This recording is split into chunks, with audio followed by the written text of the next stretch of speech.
Hi, this is Gilbert Gottfried. I'm here with my co-host Frank Santopadre, and let me see if I've got the title right. Gilbert and Frank's Amazing Colossal Obsession. Oh, that's wonderful. First. Wow. 9 episodes in. And I didn't say colossal. No, this is progress. Congratulations. Now, so who'll go first? You can do it. You can start. All right, 2 seconds. You're on a roll. You got the title right. You should stay with it. Okay, 2 seconds. 2 seconds. Okay. That's actually the name of the movie. Really? See, I pulled an Abbott and Costello. Seconds. There. I know that movie. Yeah. This was a movie called 2 Seconds, made in the 40s, starring Edward G. Robinson. Okay. You have stumped me again. Yes. And it sounds like Abbott and Costello.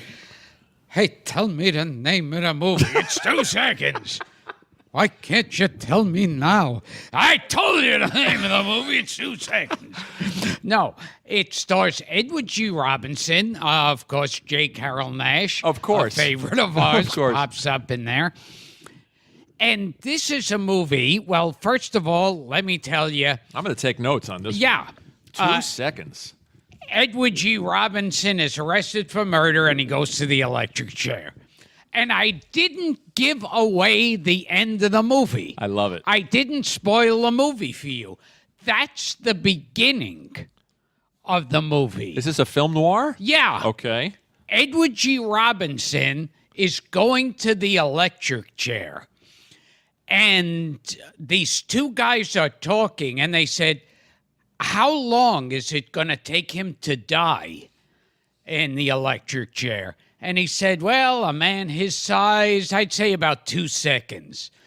And the other guy says, that'll be the longest 2 seconds of his life. Wow. And the whole movie, I think, is told like I guess it's supposed to be in the 2 seconds that he's. Is this and I haven't seen the movie at all. Is this an anti-capital punishment kind of film, like I Want to Live, the Susan Hayward picture? No. Okay. He's it's a film noir where he gets, he gets involved with the wrong girl. He's warned, and he opens up to the wrong girl, and Let's go right to the top of my list. yeah, and it's like one of those tragic movies. Robinson, as always, great. Who else is in it?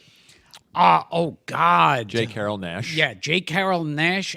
Something Foster, who plays his best friend. Phil Foster? Yeah, Phil Foster. Yes.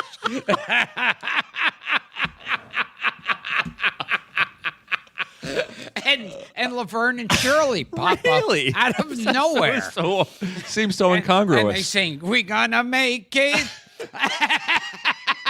I love Edward G. Robinson in the Wells movie, the one with where he plays.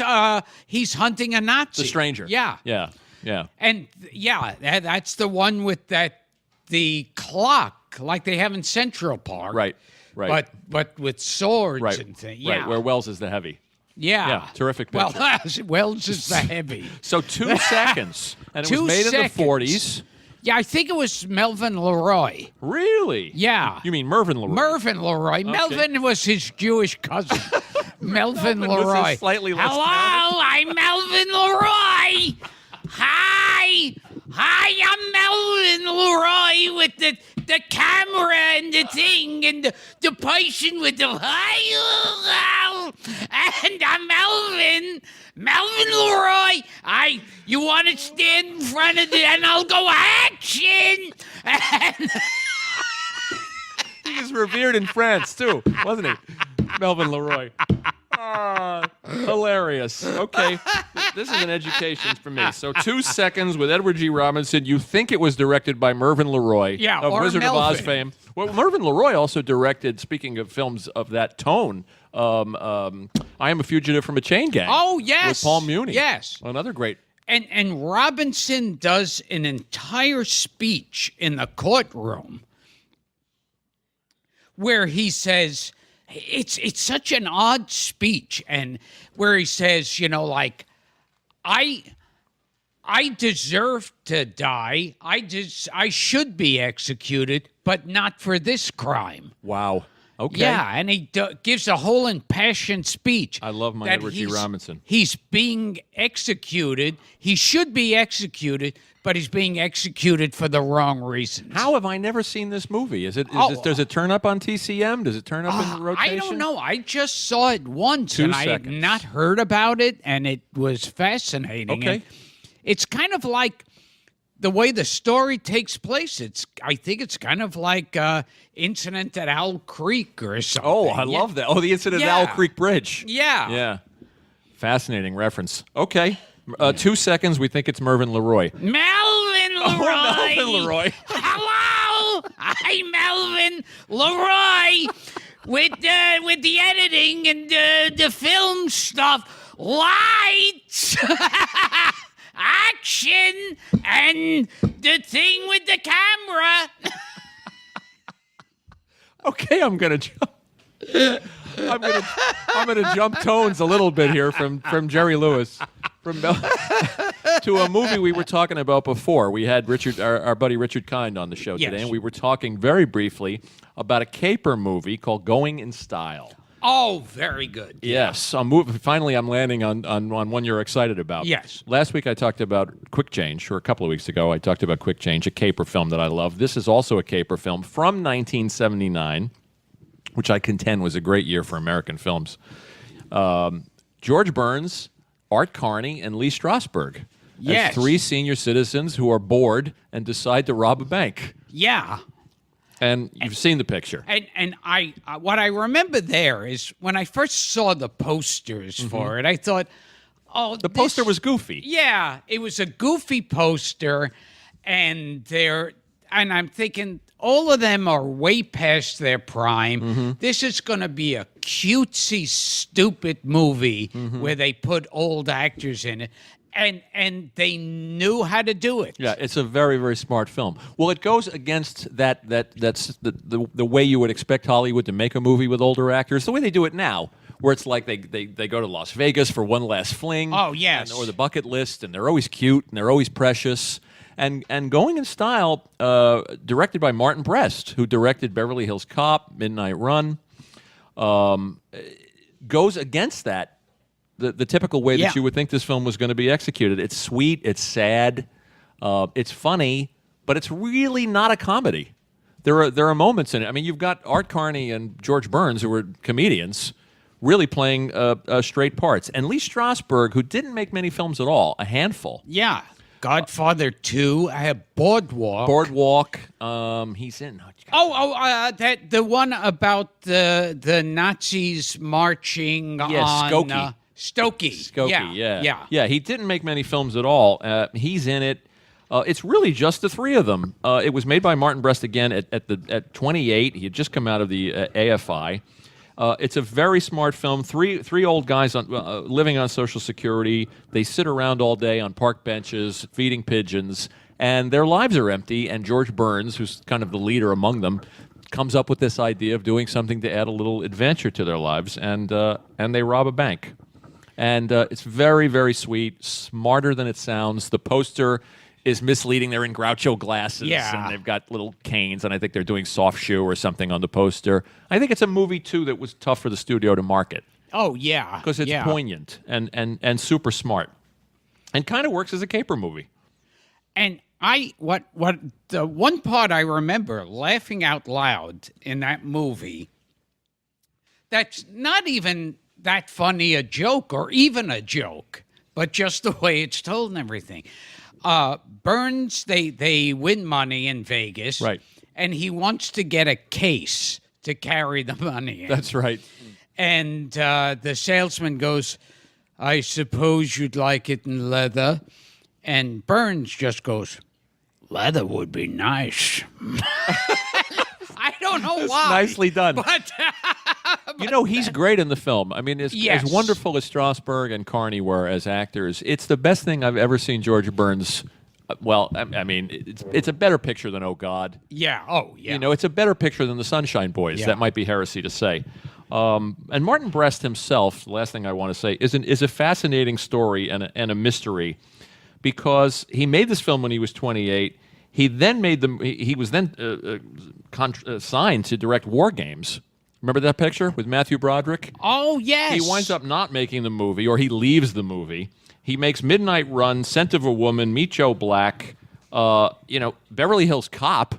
He was on a roll, and then Gigli. Then this movie that was regarded as the all-time bomb. Oh, And his God. career came to a screeching halt. Now, Yeah. some people said it wasn't his fault, but he, Yeah. I don't think he's J-Lo yeah, and J-Lo and Ben Affleck. But if yeah. you look at his early films, there's somewhere. And Al Pacino. That's right. That's right. Somewhere there's a movie called Hot Tomorrows, which he made, I think, either in AFI or when he graduated with two of your favorites, Orson Welles and Hervé Villechaize. Hervé Villechaize. So look for that. Mr. Wells, Everybody can find it. I love Citizen Kane. Oh, Mr. Wells, I admire everything you do.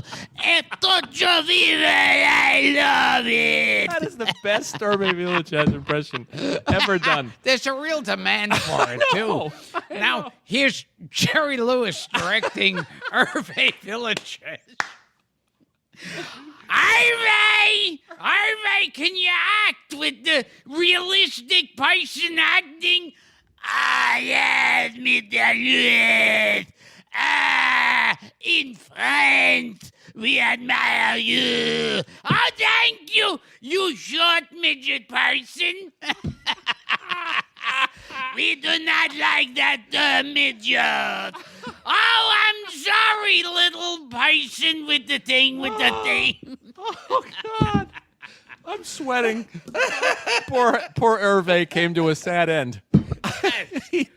Do you know that Hervé Villechaize, No, I don't. here's Whatever for you're gonna our ask me. people listening, 2 or 3 of them, Hervé Villechaize, he, his frame, of course, was Yes, the frame yes. of a whatever Very you small person. Yeah, really Yeah, a small little person. And, well, see, I'm a small person. He was a midget. Okay. Anyway, he had the frame of a midget. Which was the an sequel to Scent of a Woman, Frame of a Midget. It was an Orson Welles That's right, film, that's right. The frame of a midget. Right after Unfinished, Touch cut by the studio. Oh, Lord. So, and here's Hervé Villechaize in Scent of a Woman.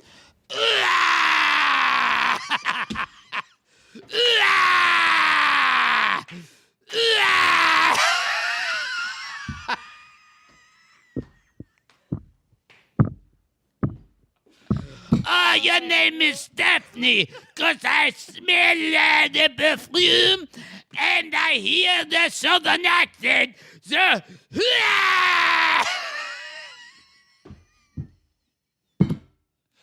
Oh, my God. Did you just salute to me, even though I'm blind?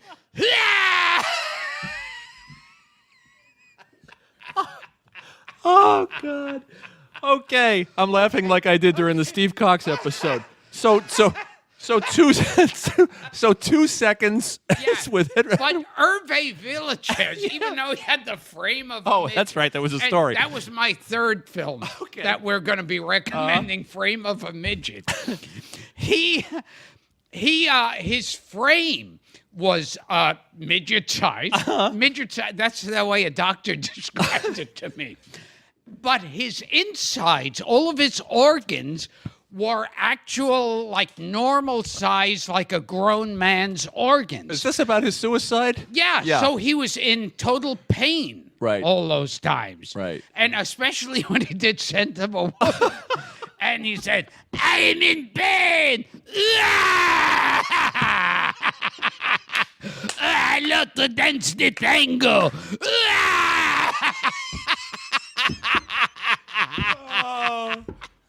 Good Lord. So wrapping it up, Going in Style from 1979 with George Burns, Art Carney, and Lee Strasberg, directed by the mysterious and missing in action Martin Brest. Gilbert's film is 2 seconds. 2 seconds with Edward G. Robinson. And few people remember this, but Hervé Villechaize was in Little Caesar. I knew you were going there. I was just going to set you up. Mother of mercy! Is this the end of Rico?